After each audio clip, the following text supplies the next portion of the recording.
Welcome to week 10, Bible Studies for Life. We're continuing the story of Joseph. We had our cliffhanger last week. Joseph was almost raped by Potiphar's wife, and he ran out of the room with no clothes. And what happens next? Well, we'll pick that up this week. Before we do that, be sure and like and subscribe to our channel if you haven't already.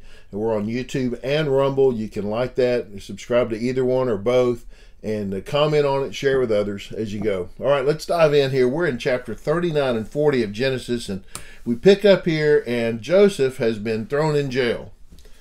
All right, that's what happened, because the wife accused him of rape. He got thrown in jail. Wasn't fair, wasn't right, wasn't true. But he didn't have any power. And we should not lose sight of the fact that those without power often suffer at the hands of those who do. That justice is often not meted out fairly, evenly, right? And it is a Christian's responsibility to speak against injustice that happens. And when we have a place and a platform, we should speak towards justice. And we should always call people to justice as well as living in it, right? But here's this great statement again. This phrase comes back. But the Lord was with Joseph and extended kindness to him. He granted him favor with the prison warden. The warden put all the prisoners who were in the prison under Joseph's authority, and he was responsible for everything that was done there. And the warden did not bother with anything under Joseph's authority, because the Lord was with him, and the Lord made everything that he did successful. Sounds familiar, doesn't it? A little bit like what happened in Potiphar's house. The Lord is blessing him, and I love the fact that Joseph doesn't abandon the Lord, because he doesn't look at it and go, well, this isn't fair, right? This isn't right. I mean, maybe he says that, but he doesn't say, therefore, since I'm not being treated fairly and I demand fairness from the Lord, I'm abandoning the Lord. He doesn't, right? He just asked the Lord to be with him. The Lord is with him all the time, with him, and extended kindness. And what a great statement. He's in jail, and it still says that the Lord extended kindness to him, granted him favor with the prison warden. And so the warden sees this, what's happening, right? And he puts everybody else. Joseph's running the jail. As a prisoner, he's running the jail, responsible for everything that was done there, right? And the warden didn't bother with anything while Joseph was there, because the Lord was with him, and the Lord made everything that he did successful. We don't ever lose this. In the story of Joseph, don't ever lose this phrase, okay? This needs to stay very prominent with you. The Lord was with Joseph, and everything that happened, the Lord was always with him. And I would say that was true early in the story. We just didn't see Joseph responding the way that he should have, but we see that now, right? Okay, so Joseph goes to work. He keeps being responsible. He keeps doing the right thing, and he gets granted favor. Okay. Then, chapter 40, the king of Egypt's cupbearer and baker, who were confined in the prison, each had a dream. Both had a dream on the same night, and each dream had its own meaning. When Joseph came to them in the morning, he saw that they looked distraught. So these are two pretty important people. I mean, they're not powerful, but they're important people in the kingdom. The guy that cooks for the king, and the guy that tastes the wine, the taster, the cupbearer for the king. These important positions, and they have both fallen out of favor and been thrown in jail, and then they've had dreams. And you can read in Genesis 40 to read about the dreams that they have, okay? But the dreams have puzzled them. They can't understand it, and it's really bothered them, right? And so when Joseph shows up the next morning, he saw that he could tell that they looked distraught. And quick thing here, Joseph was running the prison, but he saw the men there. He saw them. He didn't just see them as creatures in a jail. He saw them as men, and he saw the expressions on their faces and their body language, and he said, he could tell they looked distraught and worried. So he asked Pharaoh's officers who were in custody with him in his master's house, "Why do you look so sad today?" "Well, we had dreams," they said to him, "but there's no one to interpret them." So this is their pagan belief that we have dreams and we have to have them interpreted. They believe that. There were people that had that gift, right? Well, Joseph says, well, don't interpretations belong to God? Tell me your dreams. Now, Joseph's had a dream in the past, right? And he interpreted it for his brothers, and it was true, but it didn't go well.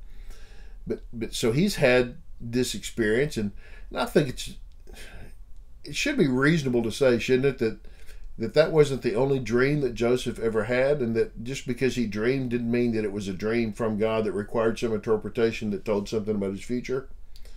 But there was something about that one that he had that impacted him in a way that he shared it and what it meant.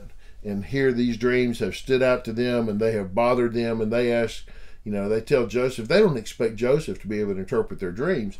I want you to notice that he's saying, well, these dreams all belong to my God. He is saying something about his God.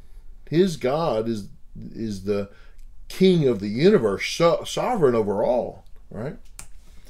So on the third day, what happens?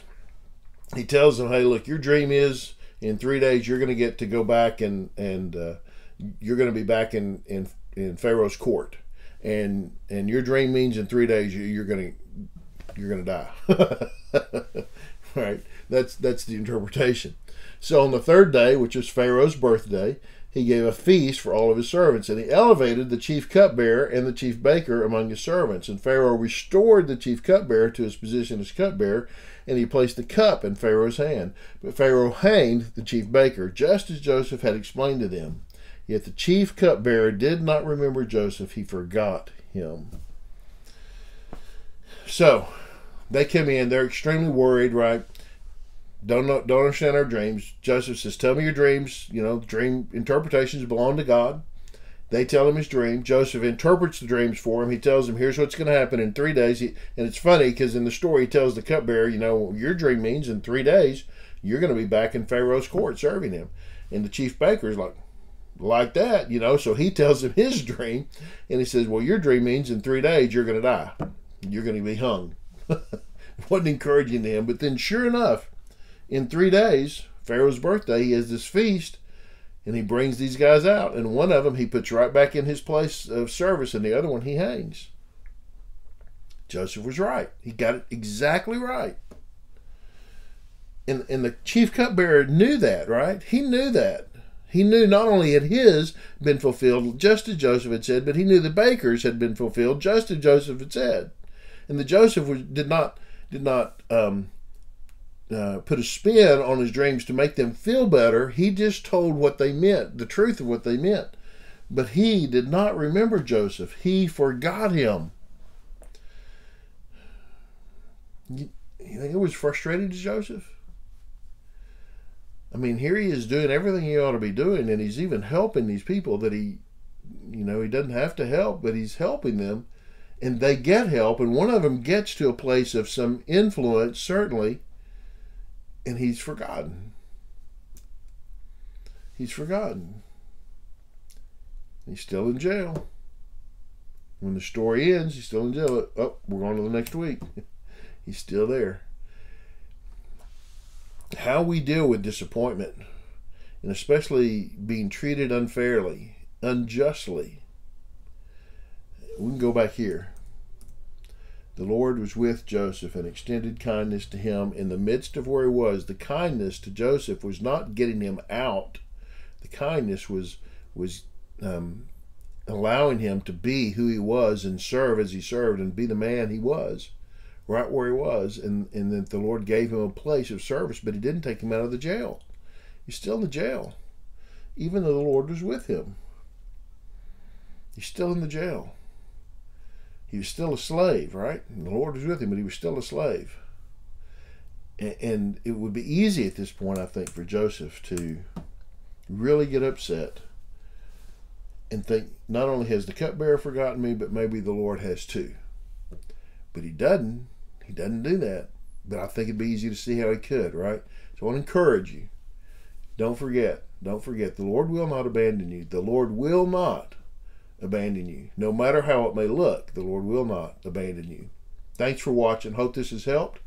God bless you. Thanks for subscribing to our channel. Like it. Share it with others. Be sure and comment. Let us know what God's teaching you out of all of this. All right? We'll be back with Joseph next week. See you then.